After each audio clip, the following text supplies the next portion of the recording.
where he let go of Zlatan after just buying him a year ago, and instead of replacing him, he gave Messi the striker position. But not as a traditional forward, instead he acted as a false nine, a role that gave Messi complete freedom to dribble with the ball and make movements wherever he pleases, while the rest operated within their strict positional zones. So with no fixed reference point in attack, the opposition's backline are forced to push themselves higher and track the unpredictable movements of Messi. This in turn opened up space for the wingers and midfielders to attack.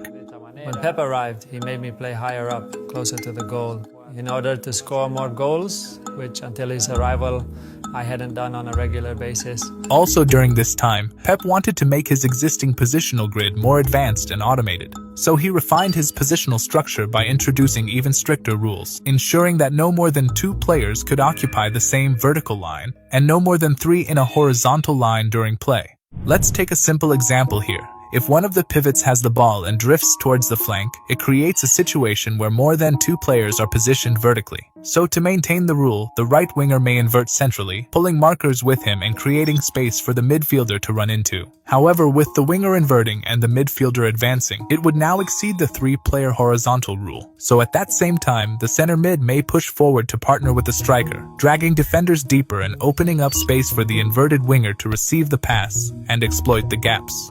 Like this, you'd see them making automated team rotation according to each player's movement. And one of the main reasons for this was actually to achieve superiority in every areas of the pitch. And this superiority is mainly divided into 3 types. First is numerical superiority. This is where Pep always aimed to have an extra player in every phase of possession. For example, in the build-up, if facing a front 3 press, Pep would split his center-backs wider, instruct his CDM to drop deeper, and push the goalkeeper higher up as an extra passing option. Then in the second phase, if the opposition played a 3-man midfield, Pep allowed his false 9 to drop deeper and effectively created a 4v3 advantage in the midfield.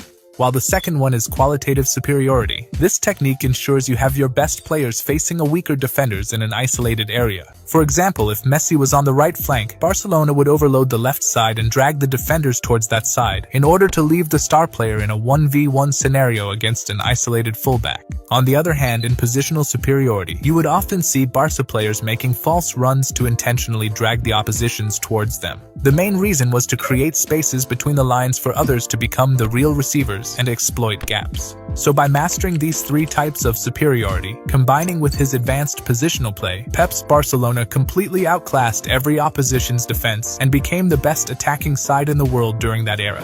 But we were so happy to show to the world our way to play, to keep the ball, to try to attack. But speaking about their own defense, you would rarely see Pep's Barcelona without the ball in most of the games in that season. Because as soon as they lose the ball, they immediately implement Pep's famous 6-second pressing rule, under which the players nearest to the ball would intensely press the ball carrier from all angles for up to 6 seconds, while their teammates focused on blocking potential passing lanes in a multiple zonal shields. As teams are often most vulnerable just after they've gained possession, so applying an immediate pressure can disorganize them. And if Barca don't win the ball within this 6 seconds, then they swiftly drop back into their compact defensive shape. And when they win the ball with this, instead of immediately counterattacking, Pep's Barcelona followed a special 15-pass rule after this, as after regaining the ball, he believed that his team needed at least 15 passes before launching a structured attack. This helped them build a well-structured attack without the risk of leaving spaces, which is often seen with most counter-pressing sides. And along with that, many times you would often notice Barca players doing this. This is known as la pausa, meaning the pause, an act of intentionally delaying the next pass until one receives some sort of pressure. This is mainly used to force low-block defenses to step out of their shape and press the ball carrier, which indirectly creates gaps within their structure and opens up passing lanes to progress the attack. Instead of asking his players to occupy fixed zones, Carrick gives them the freedom to play according to their natural strengths. For instance, you have players like Bruno, Mbemo, and Cunha, who are more relational players and like to stay close to each other. While on the other hand, you have Ahmad, who is more of a dribbler and likes to take on defenders by himself. So you often see those relational players staying close together on one side, while the positional one stays isolated on the other. This gives United the unpredictability they need on one side, while also keeping a predictable route whenever the opposition overloads the former. For instance, this is what the relational side looks. As you can see, they don't need fixed zones or perfect triangles to break a defense.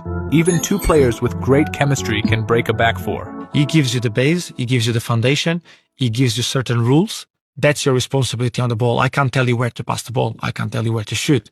I can help you where the space is going to be. And this is what makes Carrick's attack so unpredictable. When you give your players to express the way they are naturally conditioned, they can easily enter into a flow state, and once they are in that state, it's almost impossible for anyone to predict their next move. And this flowness was very visible during the times of Sir Alex. And this explains why United have historically never been a system-first club.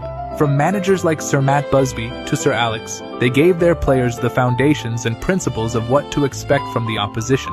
But once the game started, the players were on their own and had to use their own decision-making to attack the weaknesses. With Sir Alex especially, it was kind of the principles based, and there wasn't as many meetings, there wasn't as much detail. It was the trust more and the emotion and the principles to say, right, this is what I want you to go and play. This way, you're helping your players develop their own decision-making and intelligence, instead of making them rely on you to solve every single problem.